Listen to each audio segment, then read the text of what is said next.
नमस्कार मित्रांनो, स्वागत आहे तुमचं मराठी बोल या आपल्या चॅनलवर। शेतकरी बांधवांसाठी आज एक अत्यंत महत्त्वाचा आणि तांत्रिक माहितीचा व्हिडिओ आम्ही घेऊन आलो आहोत। अखेर मोठ्या प्रतीक्षेनंतर कृषी विभागाने 2025-26 या वर्षासाठी शेती पिकांची सरासरी उत्पादकता जाहीर केली आहे। सोयाबीन, कापूस, तूर आणि हरभरा यांसारख्या पिकांच्या उत्पादनात गेल्या वर्षीच्या तुलनेत किती मोठा बदल झाला आहे आणि याचा पीक विम्यावर काय परिणाम होईल याची संपूर्ण आकडेवारी आज आपण पाहणार आहोत। मित्रांनो, सरासरी उत्पादकता म्हणजेच यील्ड बेस्ड डेटा हा पीक विमा, हमीभावाने खरेदी आणि कृषी नियोजनासाठी अत्यंत महत्त्वाचा असतो। लागवडीखालील क्षेत्र आणि झालेले एकूण उत्पादन यावर ही आकडेवारी काढली जाते। पाहूया पिकांनुसार उत्पादकतेची आकडेवारी। 1. सोयाबीन, सर्वात मोठी घट।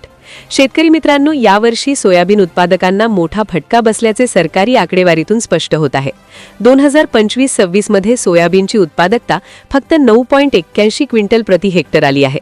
गेल्या वर्षी हीच उत्पादकता 18.24 क्विंटल होती, म्हणजेच गेल्या वर्षीच्या तुलनेत सोयाबीनच्या उत्पादनात जवळजवळ 50% अधिक घट झाली आहे। 2. हरभरा, मोठी वाढ। दुसरीकडे हरभरा उत्पादकांसाठी आनंदाची बातमी आहे।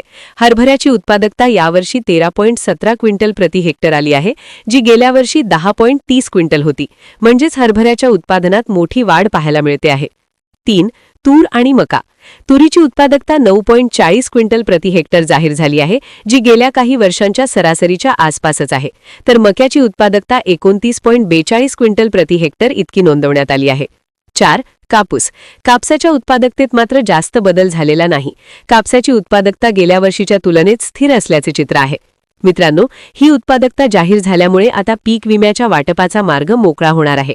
ज्या महसूल मंडळांमध्ये उत्पादकता सरासरीपेक्षा कमी आली आहे, त्या भागातील शेतकऱ्यांना पीक विम्याचा मोठा लाभ मिळू शकतो। हा सध्याचा सेकंड ॲडव्हान्स डेटा असून लवकरच जिल्हा आणि तालुकानिहाय अंतिम आकडेवारी प्रसिद्ध केली जाईल। तर शेतकरी बांधवांनो, सोयाबीनच्या उत्पादनात झालेली घट चिंतेची असली तरी पीक विम्यासाठी ही आकडेवारी महत्त्वाची ठरेल।